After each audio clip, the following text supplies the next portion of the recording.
Neptune can be exhausting, and it can make you so tired that sometimes you just open up yourself to all kinds of garbage that shouldn't be coming in. And then you start thinking negative thoughts, like, the media that's spewing negativity 24/7.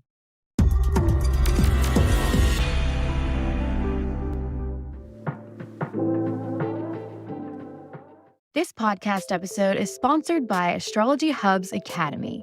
Wherever you are on your astrology journey, we have a class that will help you get to the next level. Hi there. Welcome to your weekly astrological weather. I'm so grateful that you have joined this worldwide astrological conversation that we have here each week.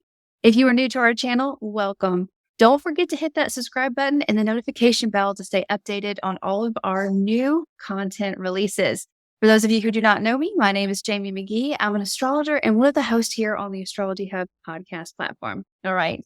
Today, we will be exploring the astrological influences for the week of June 26th through July 2nd with a weekly weather favorite and 2023 Inner Circle guide, Georgia Stathis. Georgia has been practicing astrology since 1977 and is a sought-after international astrology teacher and one of my personal favorite human beings on the planet. Georgia, I'm so grateful to have you here with us again. Welcome back. It's great to see you. Now, what would you say is like the overall theme for the week that we're stepping into right now? I think the overall theme is that even though it doesn't happen until the end of July, Venus is beginning to slow down.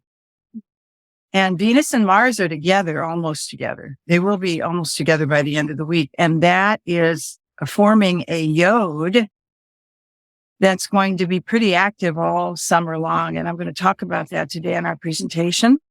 Okay. And yods often are, if people pay attention, opportunities that show up, that almost like I hate to use the word destiny, but it's almost like a destiny redirect.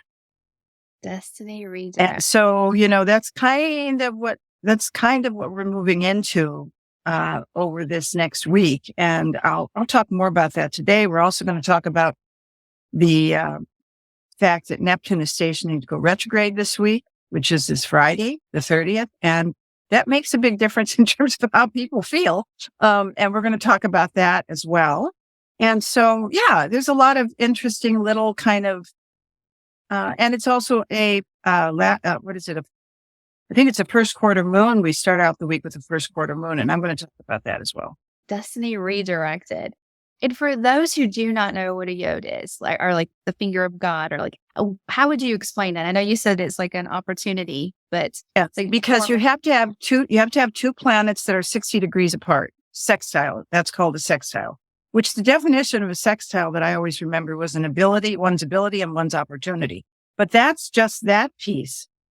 Then a yod is when it's like an arrowhead. It's when a planet or two planets will come and create like what we call a Quinn Kunks, which is 150 degrees. It's like an arrowhead that's exactly 150 from each of those really solid sextiles. And so that's like an arrow of destiny, if you will. And some people are born with it. It has to be fairly precise. Some people are very fortunate to have these in their charts, but I always look at what's happening in the sky, because if it's happening universally, it's going to be really important for everybody to look to see where the Mars and Venus in late Leo are in their charts right now, if they know their charts, because it's in that area of the horoscope that there could be some sort of an opportunity. Oh, that is perfect. I love that. I love looking for those I love those moments. I love like the first time I learned it a long time ago, it said the finger of God. And of course that got my attention and I just dial into that. But I love how you said ability and opportunity. And it's just kind of, working towards this point, but it's a growth point too. A little bit of you have to stretch or. It is, you can fall into things. I mean, I was fortunate enough to be born with one. Not that I fell into things, but, I have noticed that when there's major transits over that point, that things suddenly come up that I didn't even plan on. And then I have to decide, okay, is this something I want to do or not? And most of the time it's been pretty positive. Yeah. So, this is it's not just happen. It's beginning to salt our consciousness this week. I love that. It doesn't mean we're getting the full meal, but it's Yeah. beginning to salt our consciousness. And I think we'll talk about that. I think with Venus being, retrograde this summer, starting at the end of July, it's pretty much on that point throughout the summer. Yeah. So, it's not like it's a 1 day, 1 day show. It's a few weeks. Yeah. It's an unfolding story for sure. I can't wait. Now, Georgia is always beautifully prepared. She has an amazing slide deck. So if you are listening, you can always go into YouTube and watch this and check out the slides that she has, but they're beautiful and they're detailed. And I'm just going to give it over to you, Miss Georgia. I can't wait to see what's on your slides and how this week is going to unfold for us. Okay, there we are. Perfect. So hi folks.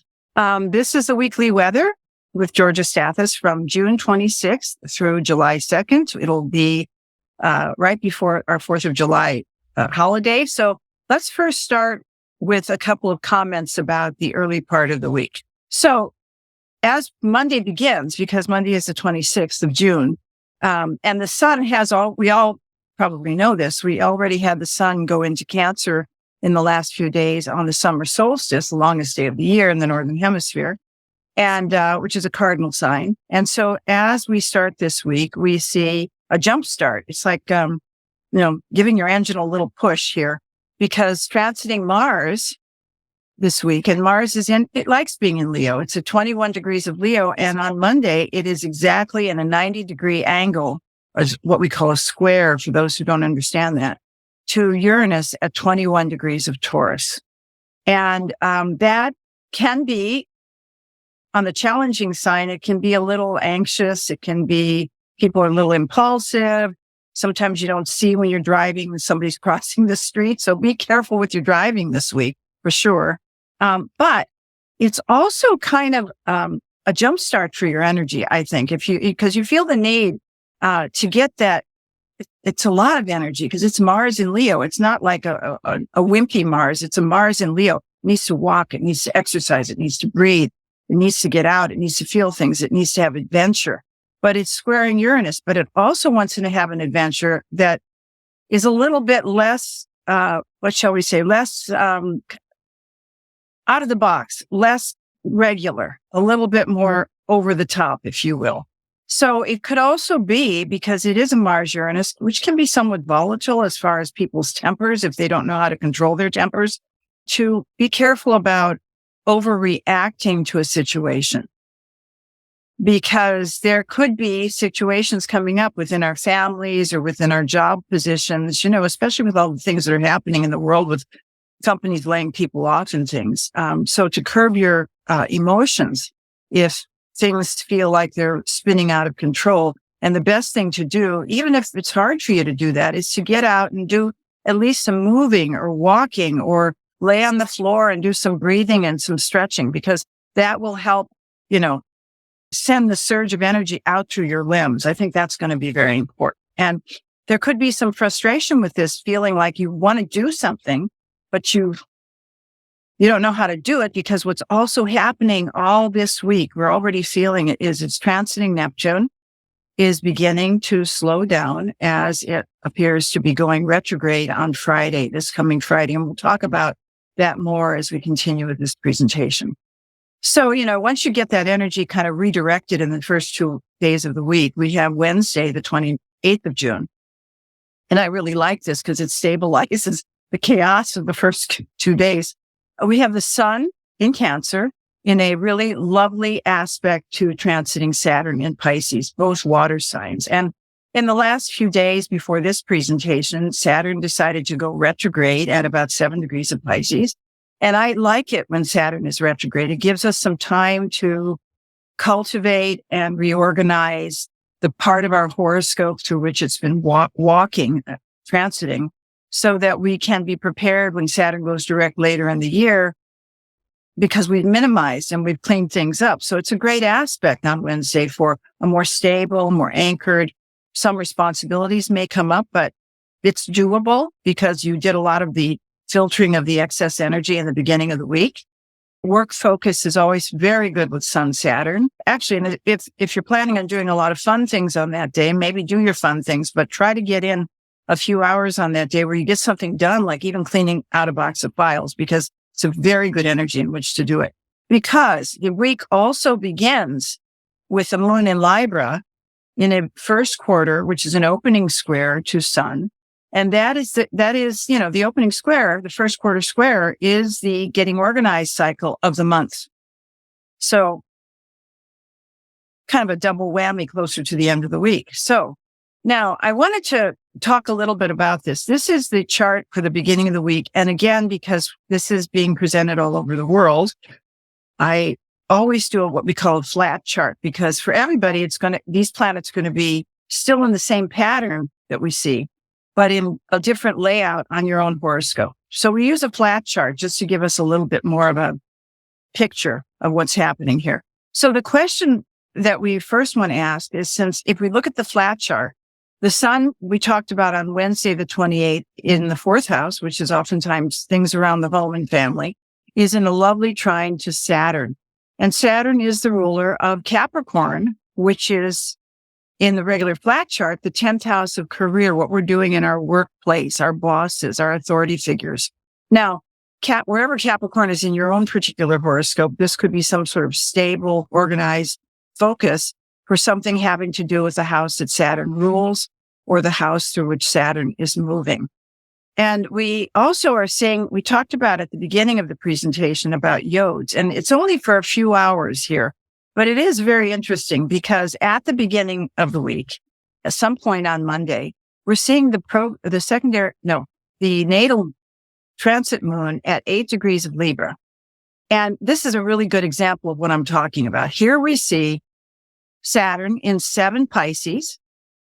We see Jupiter in 8 Taurus. That's considered a sextile, a combination of one's ability and one's opportunity. It's a nice aspect. It's an anchor aspect, if you will. And here is the moon, just for a few hours on the 26th, but it is moving in what we call a yod, finger of God aspect. The moon in this chart rules the 4th house, so it could be something fortunate with a family member. It's just a few hours, but see how this is about 150 degrees from Saturn and about 150 degrees exact. This is pretty exact. This is 8 degrees from Jupiter. So that's what a yod is. It looks like a little arrow point. And I mean, if we were going to get into more nitpicky things, we would be looking at the midpoint here, but we're not going to do that today. So this is kind of a Monday, Tuesday moment where an opportunity could present itself to you, maybe an emotional opportunity, maybe an opportunity to connect with a longtime friend in a social situation. It could be that simple. And so I always say when these things are happening, are you paying attention? So as we move on, as we get through the week, as we get through this week, we may be needing more and more time to step away and space out. And that's because we have Neptune retrograding on Friday, but, also on Friday, sometimes when you get away from your environment, and I know it's very hard because a lot of people are working 2 or 3 jobs or working at odd hours, but sometimes when you step away from your repetitive environment, it's very good to do that because it allows the brain to reset itself. And on Friday, as Neptune is stationing to go retrograde, we also had Mercury, which is the thinking planet, in a lovely aspect to Saturn. So, wouldn't it be nice to go on a walk and just not listen to a podcast and not listen to music and just walk and basically talk to your inside self? Because the brain wants to reset. It wants to rethink. It wants to think about things. And it's also, Friday might be a really good time because people may not have that much energy to go out and play hard, et cetera, because Neptune is stationing. Friday may also be a very good time to implement some, finish up some mercurial Saturn kinds of tasks that we've been asked to do. I know in my inner circle it was in April, May, I was talking about doing a budget. And I know a lot of you out there that heard that have not done that budget. I know that. But if you still want to get that template, which is free, you can go over to the website and get it because it's already a built-in spreadsheet. So this might be a really good thing to be doing for everybody as Venus, is putting along all summer as it begins to slow down at the end of July. Good time to look at your earning potential and your spending habits. I just need to, there's my little Saturn coming in to tell them that. So, and then after you did that, give yourself a rest, do a movie, go swimming, go lay out in the sun as Neptune stations to go retrograde on Friday the 30th. Now, Neptune is going to station retrograde in Pisces. It's been doing this since, Neptune's been in Pisces since 2011. It's a 14-year cycle, and it really stays in Pisces all the way through 2025. But the thing that's interesting is as the planets move through the degrees of the zodiac, and this is, a concept, but it really works, is that every sign is divided in 3 parts. We call those decades. And it's always the first 10 degrees of any sign is the same as the sign itself. So in terms of Neptune and Pisces, when Neptune started in Pisces in 2011 for the time that it was moving up to 10 degrees of Pisces, it was in the Pisces section. Then when Neptune went to 10 degrees Pisces to 20 degrees of Pisces, it was still Pisces, but it was with the Cancer section of Pisces, which is, home, families. And, when you think about it, a lot of housing escalated in terms of price during the 10 to 20 degree Neptune in Pisces. Now we've had Neptune for the last few cycles, last few months at the later degrees of Pisces, which is the Scorpio section of Pisces. So we have like a Pisces Scorpio kind of energy going on, which is really the asking the questions in a very indirect way. So you really get the answers section of Neptune and Pisces. In other words, you can be a psychic investigator right now. That's kind of the Neptune with Pluto energy, the psychic investigator, finding things out. Nobody knows you're finding it out. Okay. And this is great because once Neptune goes retrograde, and I do like that one as well, it stays retrograde until December 6th of this year. When it goes direct, 24, almost 25 Pisces, still in the Scorpio section. So this whole period of time between now and 2025, Neptune is in the Scorpio section of Pisces.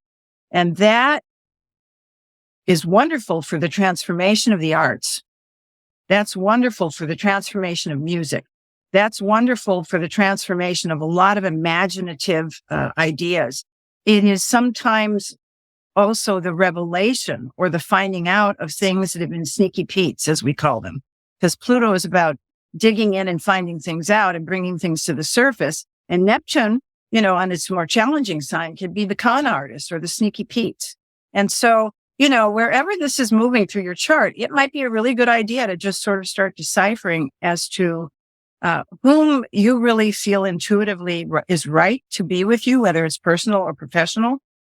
I think that also has a lot to do with Venus coming up to retrograde real soon. And also if something's not feeling comfortable, that's the red flags I talked about in the inner circle, that Pisces knows things if it just listens to the red flags. So, that's kind of, the fast and skinny of the week, but I've got a lot more slides. So the thing is, sometimes when we don't do the things we know we should be doing, we get stuck in an unending loop or thought pattern.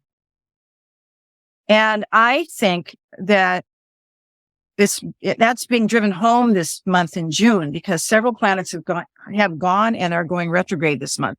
We already have Pluto on June 1st that returned to Capricorn, which is in the Virgo section, by the way. Saturn just went retrograde on the 17th of June, and then Neptune's going to go retrograde this coming Friday. So there is kind of like, okay, retrogrades are about rethinking. Okay, I need to do this. And maybe I'm tired because I just keep Neptuning it, like Scarlett O'Hara. Let me think about that tomorrow. We don't want to do that right now. As all these planets are retrograding, it's a great summer to stop thinking about it tomorrow. So moving on. So this is about the Neptune retrograde. So I already mentioned that it is in the Scorpio section of Pisces as it retrogrades. And, a Neptune retrograde is in a Scorpio section is about triaging the important things. And, triage is what they do in emergency rooms. People go in and they, are they dying of a heart attack or dying of asthma? They get in first, but if somebody cut themselves and needs stitches, they get to go in third. I mean, that's what a triage is. Okay. I've been in a lot of emergency rooms with my children who had asthma a lot. So I know about triage. So this is a week of triaging things. We also have to think about the Neptune Pisces and the Scorpio section, kind of a Jupiter-Mars energy, as well as the Neptune-Pluto energy. Maintain, and this is really, really, really, really, really important. Neptune can be exhausting. And it can make you so tired that sometimes you just open up yourself to all kinds of garbage that shouldn't be coming in. And then you start thinking negative thoughts, like, the media that's spewing negativity 24/7. It's very important, as Neptune is stationing to go retrograde this week, to catch yourself in that loop of negative thinking and to tell it to go away. The voice of tell it to go away. Just go away. Not that you want to ignore what's happening in the world, because I never suggest that, but where you try to replenish yourself with something more positive, a positive thought, even an imaginative, I would like to do this without judging. That's a great way to deal with the Neptune retrograde as it's starting to station this week.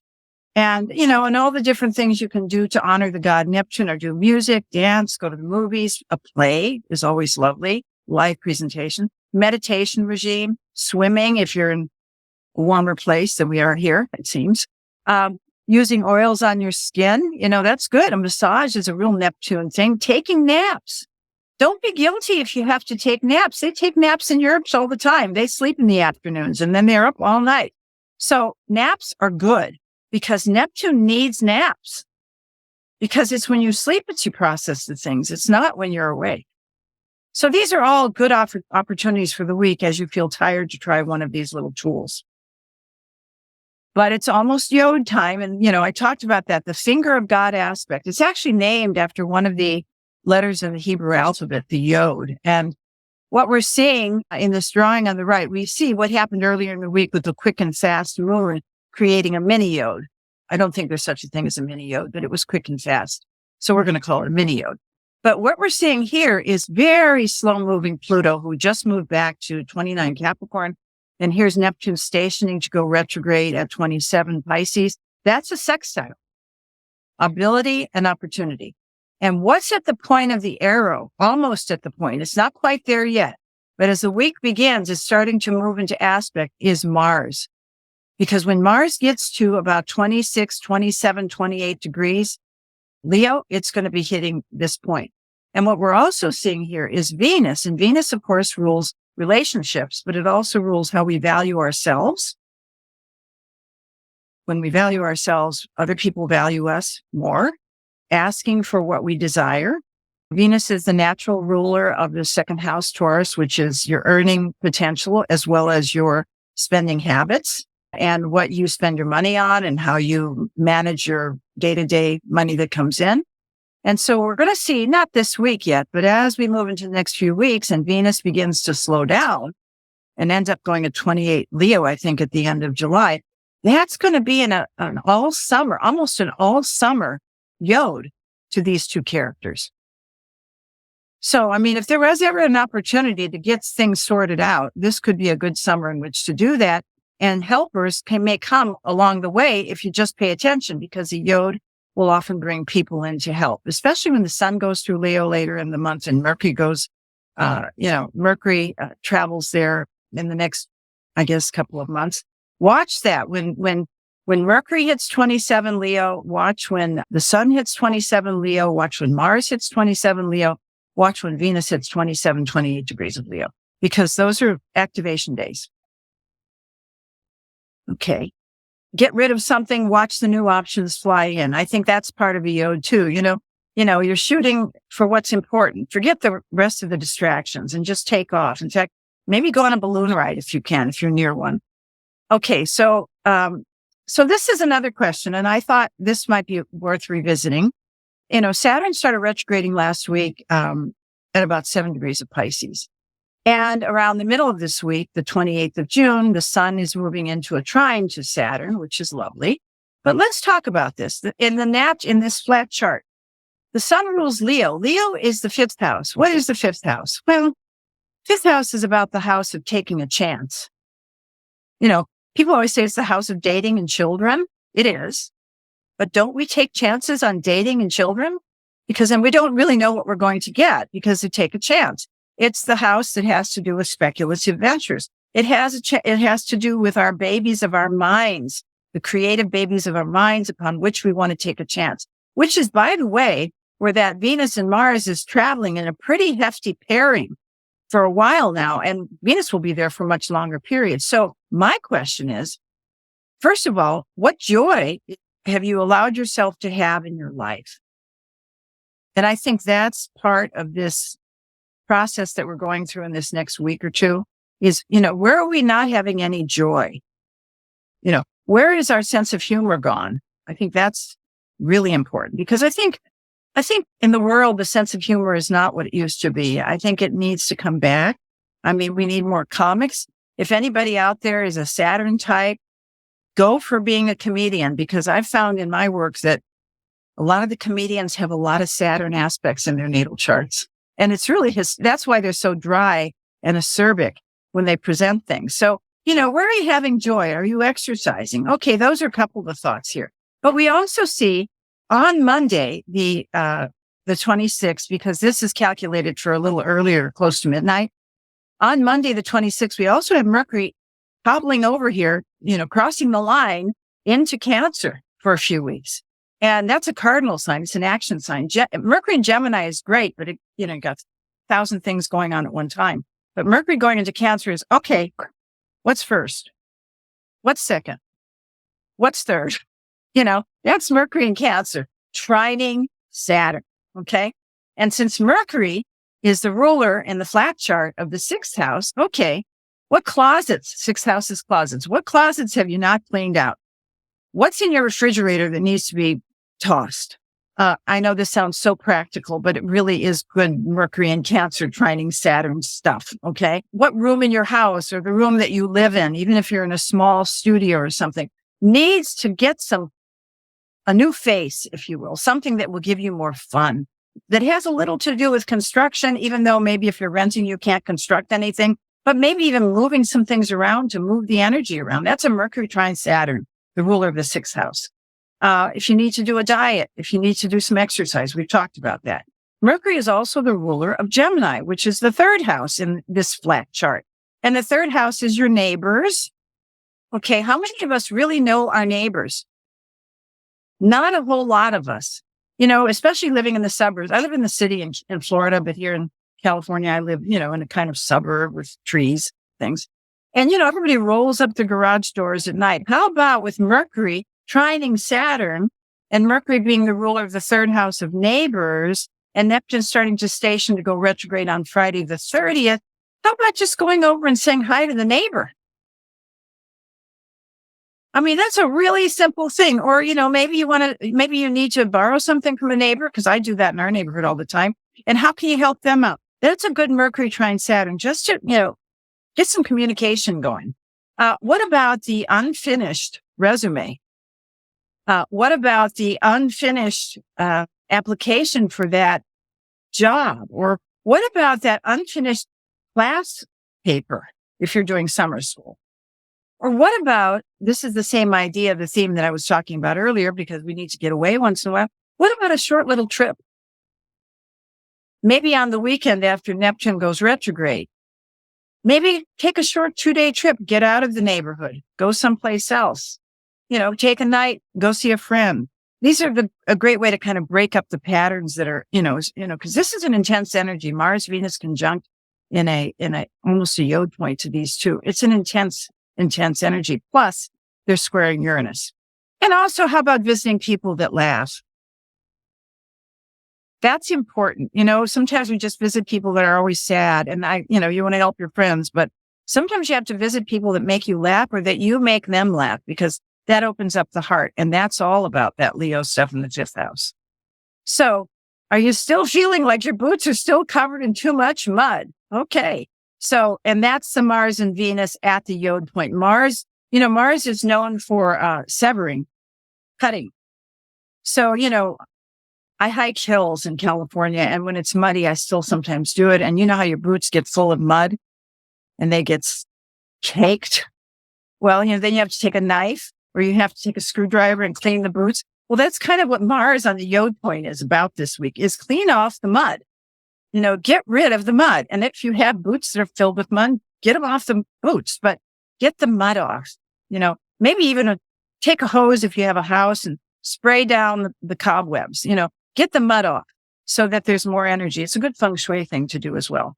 So because I was talking on a weekly weather in May and exactly about a month ago.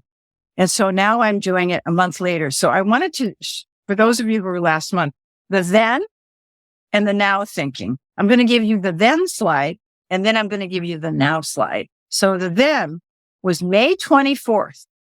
And I saw that Venus was squaring Chiron. And Chiron is kind of that hybrid energy.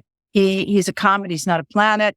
He's always called the wounded healer, but I like to think of him as the coach, if you will. And he's a combination of traditional and non-traditional energy. He somehow puts those two together quite beautifully, if you will.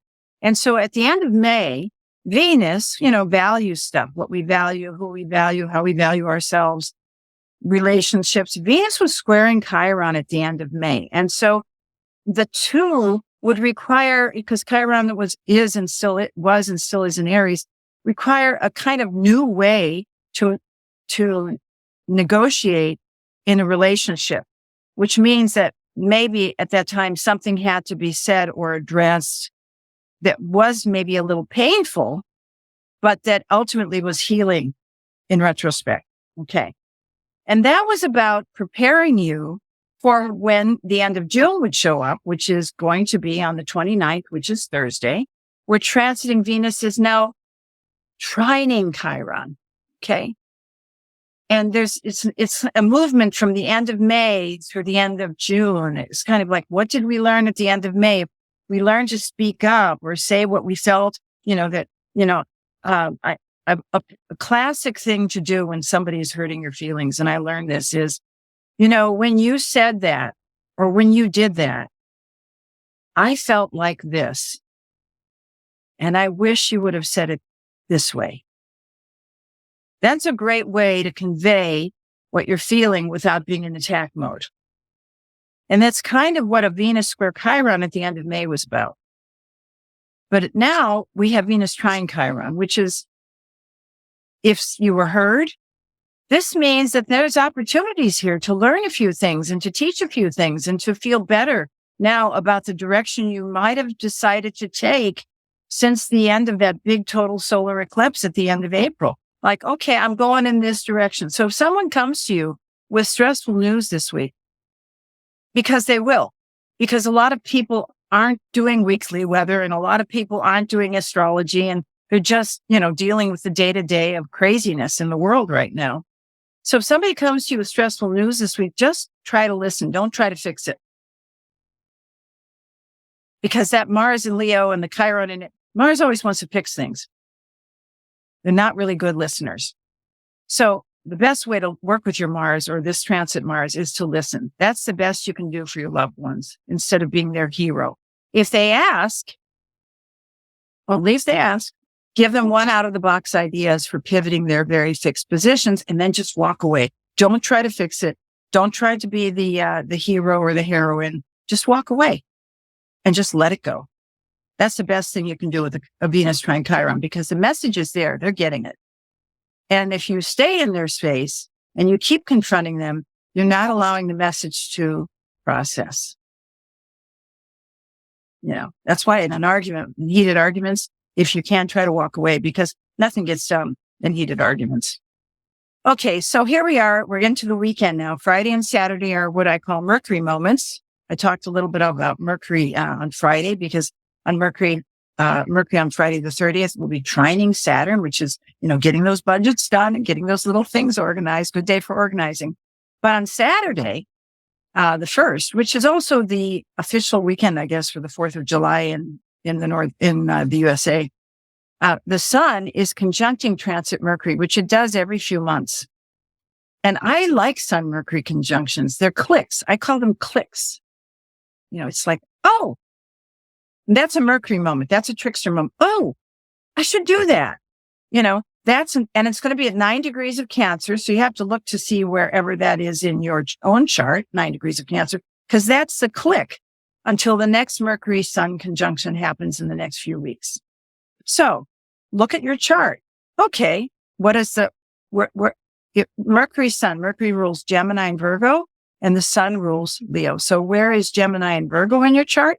And where is Leo in your chart? If you want to do a little extra. If you don't want to do the little extra because that's confusing, just look to see where Sun Mercury is conjoining in your chart at 9 degrees of Cancer, because that's where there's going to be a click. You could be on the phone with a friend or a business partner, and you're talking about something not serious, and then an idea comes. Write the sucker down, because those clicks, they come and they go just as quickly. Okay. Also on Saturday, July 1st, transiting Mercury is sextiling Jupiter. That's the other reason I'm saying, Mercury to Jupiter, opening the mind, ability and opportunity, a sextile, and then you have the click. So to me, that's pretty important for Saturday. Also transiting Sun, because Sun and Mercury are together, also sextiling Jupiter. So, I'm trying to plan to do something this weekend that is like a click for me. I got some ideas, and I'm going to do it, because I'm going to take an opportunity by the moment. Okay. So moving on. And what I thought you should see, this is my own drawing. I don't have tech people here, so forgive me. I did a dispositor for the week, for the way the week began on June 26th, using all the 10 planets. I did not use Chiron. And for those who don't understand what a dispositor is, basically you see here the Sun. These are the symbols. The Sun, the circle in the middle is the Sun, like the Sun, is in Cancer. Cancer is ruled by what sign? By what planet? The Moon. So then you go to the Moon. Where's the Moon in the beginning of the week? It's in the sign of Libra, the scales. Okay, what rules Libra? Venus rules Libra. Okay, the arrow goes down. Here's Venus in Leo. Okay, Venus in Leo. Leo, this looks like a lion's mane for people who don't understand glyphs. That's the lion's mane. It's like a woman's hair. Like a lot of Leo women, they love their hair. Anyway, moving on. Leo is ruled by what? The Sun. So it goes back here. Okay, so we have a little loop here between Venus and the Sun, but still Venus is here. So let's go to Mars in Leo. Mars is in Leo. Leo's ruled by the Sun in Cancer, ruled by the Moon in Libra, Venus in Leo. Okay. Then we have Mercury in Cancer later on Monday, June 26th, the action Mercury. Okay, Mercury in Cancer ruled by the Moon in Libra, ruled by Venus. Okay, that's disposited here. Then we have Uranus in crazy Taurus, 21 degrees, ruled by Venus in Leo. Then we have Jupiter in Taurus, the bull's horns, ruled by Venus in Leo. And then you have Pluto just moved back to Capricorn, which is the goat. This is the goat, the sea goat, disposited by Saturn, Captain Hook, in Pisces, the two fish swimming in different directions. Pisces is ruled by both Neptune and Jupiter. So I put Neptune in Pisces ruled by Jupiter and Taurus, disposited. So the week is a dispositor of Venus. And it's going to be like this for a while. And Venus is all about values for ourselves and values for others. Again, where is Venus moving in your chart? Where will it go retrograde in late July? It's all going to be in the same part of the horoscope.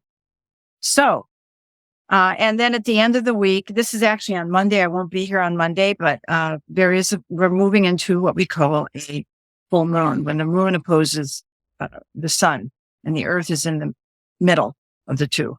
That's on Monday. But on Sunday, remember how we started the week with the crazy, wild Mars square Uranus energy, charging our batteries, trying to, just dissipate some of the energy into other more healthy venues. Okay. So now we're at the end of the week because Venus is moving a little closer to the square where it's on Sunday, July 2nd, it is squaring Uranus. And so that could make you feeling very restless with this transit like the earlier part of the week, but it's a little different restless. It's a restlessness for having your desires met because Venus has desires. It's a restlessness about wanting to be social with people if you're feeling alone. It's a restlessness. And sometimes one will feel like they're out of the body during pieces like this. So it would be good to get a good body worker working with you to bring this stuff back in. And maybe even some acupuncture, because Uranus is electrical charges, and it's really good when it's active to do acupuncture acupuncture or acupressure.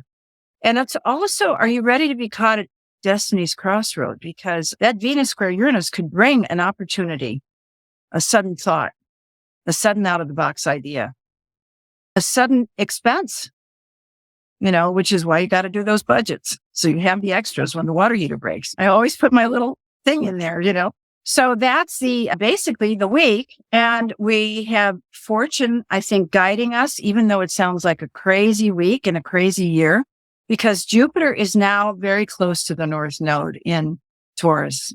Jupiter, I think, is at 8 degrees Taurus. North Node has gone back past it at 1 degree, but we still have Jupiter hanging around in the North Node section of the sky.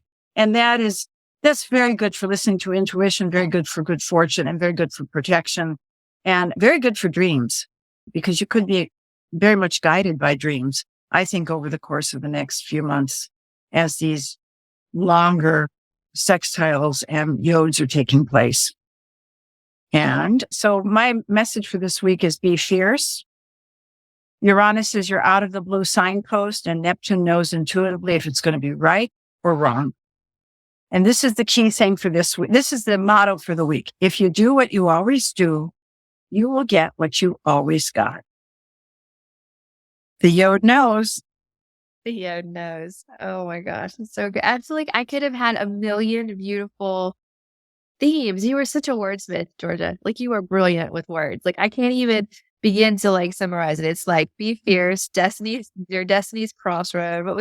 We began with psychic investigators and destiny redirected. Those are all movies or books I think I would probably pick up and watch. It's just you're such a great word. That idea. Maybe that's my Yoda idea for the week. There you go. There you go. It's brilliant. Now, but that's very funny. You caught those. I'm a Pisces, so, I have an imagination, and, I have a good Mercury. So I'm very lucky that because I don't remember half the things I say. So just to tell you, if anybody ever asks me about this weekly weather, I will not remember anything that was said, because it's my hard drive gets scraped every single day. But it's been lovely working with you guys this week. It's been amazing. I have a South Node in Pisces, so I feel like I do that. I don't know that I'm saying it, and then someone's like, "Oh, you're really great with words," and I resonate with that completely. But you are definitely poetic and brilliant, and knew exactly where to kind of throw in those. Make sure you do this. Make sure you do that, because I think astrology always has. It's a balance. And I love that there's so much Libra and Venus. If there is, with change, there's growth. It's never, this is going to be great, but you have to do a little bit of work, a little bit of adjustment. And you can't be too lazy. This is a problem with Venus. Sometimes you get lazy. Yeah. She gets lazy, because she's so attractive. People will do anything for her. Right. But, when Venus is retrograde, and she's not retrograde yet, but on the 19th, she'll start slowing down. She gets more Mars-like. Yeah. And so, you don't want to get too lazy with Venus ever. And that's part of that yod, because it's a Quinn Kunks, and, I never really got a definition of what that I liked for a Quinn Kunks. I always heard that Quinn Kunks is 150 degrees were for health issues or, difficult. And the way I look at a Quinn Kunks is juggling. You're walking forward, but you're juggling the balls. Yeah. And to me, that's what a Quinn Kunks is. It's not about really health. It's like you said, balance, but it's like moving while you're juggling. It's like that adjustment. You have to adjust a little here. Right. Yeah. It's juggling, and juggling allows for things to be happening while you're juggling. So, I think the frustration with them is we always feel like we have to be, and it could be a societal thing. We always have to be really good at one thing and only that one thing. You can't balance two things. You can't. And it really is you're multidimensional in general. You're supposed to be able to juggle a lot of different things at the same time. And it's okay to be good at two things, or it's okay to be adjusting this and adjusting that, or trying to balance things out. And I think that a lot of times we can be really hard on ourselves. thinking that we need to be. We are, because we've learned in a very left brain society. This is a very left brain society, which is ruled by Saturn. The logic, they've taken, humanities out of the schools, the art out of the schools, of, theater out. We had all that growing up, so it was a balance of left and right brain. But the good news is that Saturn's in Pisces, which is disposited by Neptune in Pisces. And in about a year and a half, Saturn and Neptune are going to be together. And there's a lot of people saying terrible things about it. And yeah, we're going to have problems with inflation and problems with prices.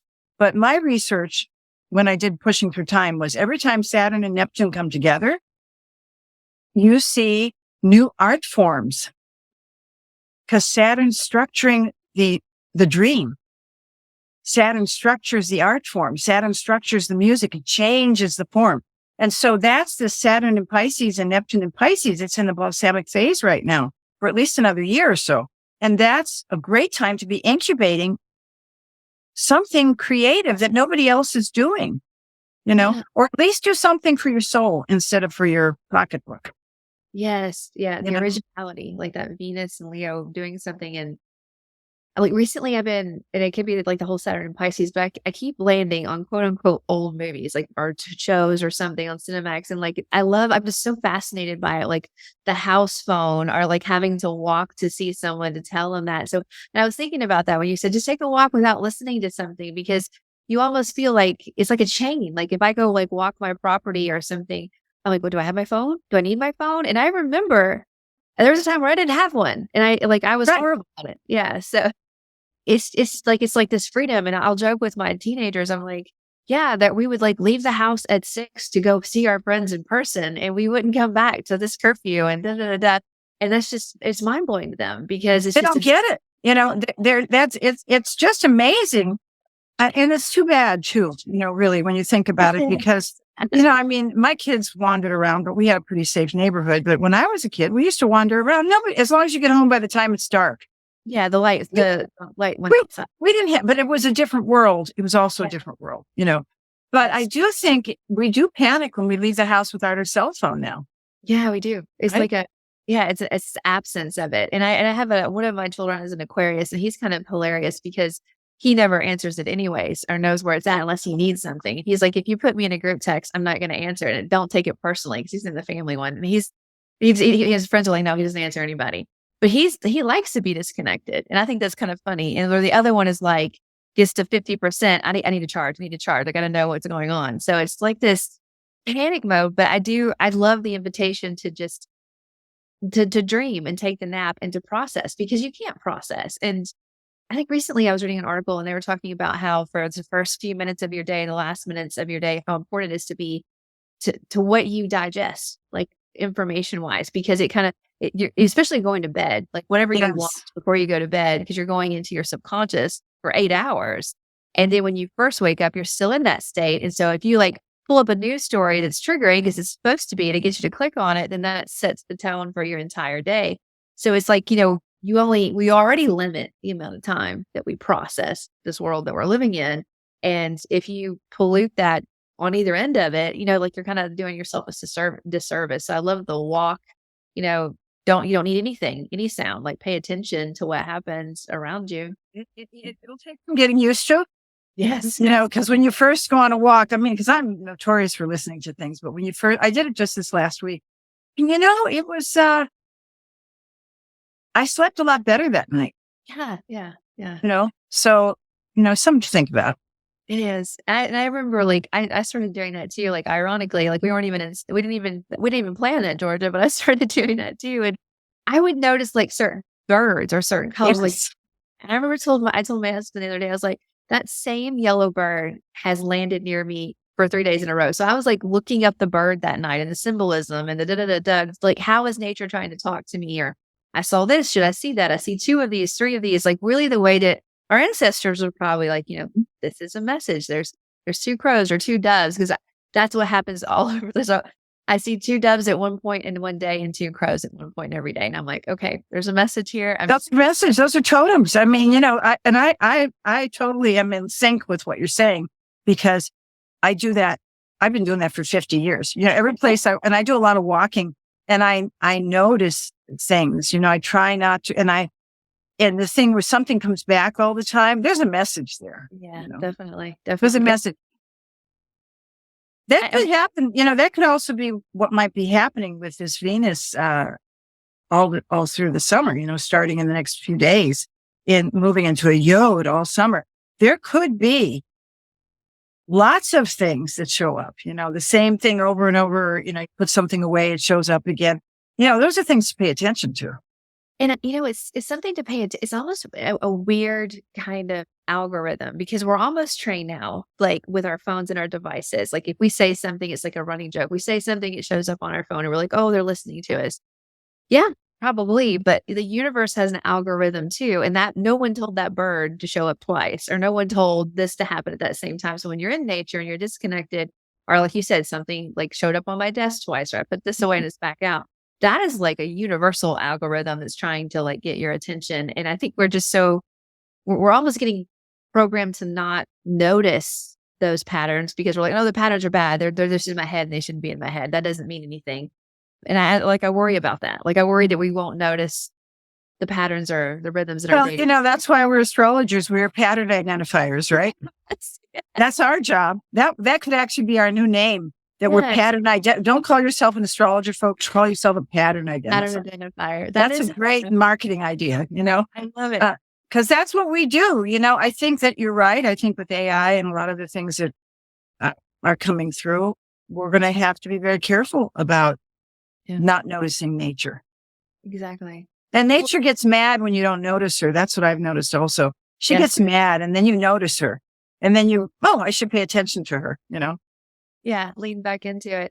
And it's just the thing, it's like the most natural, wholesome algorithm, like the universe algorithm. Like listen to what that's kind of telling you. Because it also, you're being present. Because like another thing, like if you're thinking about the past, like it's like whether it's like the past and the future, they invoke anxiety. There's another cool word for it, but it's anxiety and regret or something like that. But in the moment, this is the only moment you have. Like if you're always thinking about the past or always thinking about the future, you're not present. And that present is when you're going to get those intuitive hits that you were talking about. I love like you even said something about there's going to be a Mercury moment or like really tricksy and kind of funny kind of energy. That's when you kind of get that happenstance that happens or that synergy. Like, well, why did you even think to do that? I don't really know. Like it popped into my head or something. Popped into my head. Yeah. That's the click. Oh, that's the Mercury click. That was it. I was looking for the word. We're looking for Mercury clicks. I love it. It's so powerful. So it's kind of like really a good time. Like I don't even know how I can summarize your brilliance, but really like that I love the destiny crossroads and knowing that it's not like a instantaneous thing. It's going to be a dance throughout the summer. So yeah, just kind of flowing with it and giving yourself permission to not have all the answers, not have a finality to anything. Yeah. And they can't fix things either. No. Yeah. You have the power what do you have power to do? And once you've done your part and you've done your karma, you've said your piece, then that's all you can do, like releasing it into the universe. And I think that the one thing I'd follow up with that is sometimes when we release, like someone will, like I said what I needed to say, they're going to say something back and be open to hearing what they're going to say back too. Like that's the harder part. Like so it's for some of us, it's getting it off our chest, saying what we need to say, but also giving space for what's going to come back and, being open to that conversation. It's a bit of a dance there, but I think we can do it. Yeah, it's Neptune. Yeah. And it's Saturn and Pisces. It's a dance. Finding our purpose is about a dance now. It's about dance. Yeah. It's yeah. That's, Saturn and Pisces goes in and out of different realities, and it doesn't mean you're crazy. It just means you need to be a little bit more fluid, Yeah. And settling in. Yeah. Settling into the newness of it. Because I've noticed a lot of clients coming in that they just had this new move or this new job or this new relationship. And they're like, is it going to be okay? Because they're sort of bracing from what they went through. But, well, there's going to be adjustments. It's going to be okay, but there's going to be adjustments. And like, where is your energy? Where is your curiosity going? I think that's the hardest part of it is being curious about what's the possibility? Like, can I walk with possibility and the dream and curiosity? I like that. Can I walk with possibility? Yeah. That's a very good phrase, I think, for now. can I walk with possibility? I think that's excellent. Actually, Jamie, it's perfect for the message today. Yeah, I'm following. You're my teacher. I'm telling you, you're brilliant. My Pisces is trying to keep up with you. All right, so I'm just going to doing pretty good. You're doing pretty good. Don't doubt yourself. Okay, so I'm just trying to summarize the days really quick. So we talked about our great themes. We're really at a destiny crossroads. We're walking with possibility. Now, today, Monday, we're going to kick off the week with a big jump start. We have Mars squaring Uranus. It's going to be a lot of high potent energy that we're working with. And we're going to work with this today, kind of going into Tuesday. It's a theme for all week, but it's kind of our Tuesday mojo too, as we work with that energy. I love how it's like a little bit of spontaneous energy, going with the moment, staying flexible. And then as we get to midweek, all that like unstableness will stabilize on Wednesday because we're going to be working with Sun and Saturn. So this is a good time to really focus, get logical, structured. Like, what are we going to do with what we know now? How can we? It's a good time to get that budget out too. I think I wrote that down. Find your budget. That was a good one. And really working with opportunities that presented themselves earlier in the week. And this is the first quarter moon is around this time too. So about getting organized and balanced. That's what we're going to work with kind of going into the midweeks or the weekend. And then when we get to the weekend, we have some Neptune energy. And I think I wrote some good notes about that too. So Friday is just really kind of stepping away. This is where we want to like disconnect, go out into nature and kind of listen to that inner voice that we have. I love how you wrote that down. And you said, you know what, after you go and, do that escapism and like not escapism, but after you listen to your voice and do the task your inner voice gives you, then you can go escape into a movie or something, have fun in your own way, like something kind of helps you connect to a creative side. Then on Saturday, Mercury Clicks. We're going to have our Mercury Clicks on Saturday. So lots of fun ideas. And I think you may, I think one of the points I took away, Georgia, was that if you have fun, that's when you're going to get the click. Like if you're doing, sure, in a conversation. Yeah, I just had a conversation. Like you could be having a conversation with your neighbors. I want to connect with our neighbors this week. And they say something and you're like, I remember when I was writing novels all the time, like I would be having a conversation with someone, they would say something and like, I swear Mercury moved into my brain, said something, I would take off running to write it down as fast as I could because I knew if I didn't, he'd take my click away. So yeah, he's very impatient sometimes. So being open-minded, having fun, looking for Mercury clicks throughout the weekend. And we are working towards a full moon on that Monday. But overall, this entire summer, we're really dialing into Venus, what our values are, what is our self-worth, like what do we need to release so we can hold on to that? Because sometimes we do things for other people, we do things for the sake of tradition or conventionality, and is that serving our purpose? So Venus is going to dance with us. She's going to show us what's important to us and why, and we're going to have some Saturn help and some Pluto and Neptune help, just kind of redirecting. It's kind of going back to go forward. But yeah, that's our week. Yeah. Anything you want to add to that? I don't know that you could stuff any more brilliance in there, Georgia, but is there anything you want to add to that? I think it's pretty clear. I think what I always suggest to people, because I've been told this, is listen to it once and then put it away and then listen to it a different time. Because I think what happens with any of us in this program or any of these programs we do is there's a lot of things often said, but the brain can only take so much in at a time. And so if you listen and then you have time to listen again into part of it, you might get more maybe midweek or late week. Just another suggestion. I like that. Thanks. Yeah, that's really good. And then I found personally, like there's some things that I love to do and some things that are feeling more task oriented. And it's not that I don't want to do the task. It's just like, I'm trying to work against the grain. So like, if I am you have to do the task, when does the energy and flow for you and do it in that time period? Like, try not to work against the grain, but we don't want to be Venus lazy too, right? As you guys can see from Georgia's presentation, she is a masterful teacher.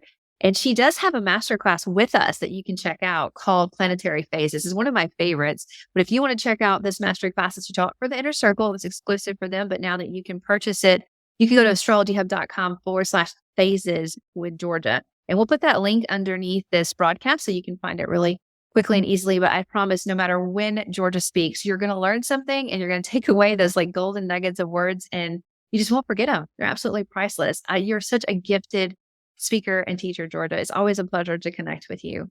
Oh, it's a pleasure to work with you folks. And you, Jamie, great today. And I like your Pisces stuff. I like it. I love it Okay. so much.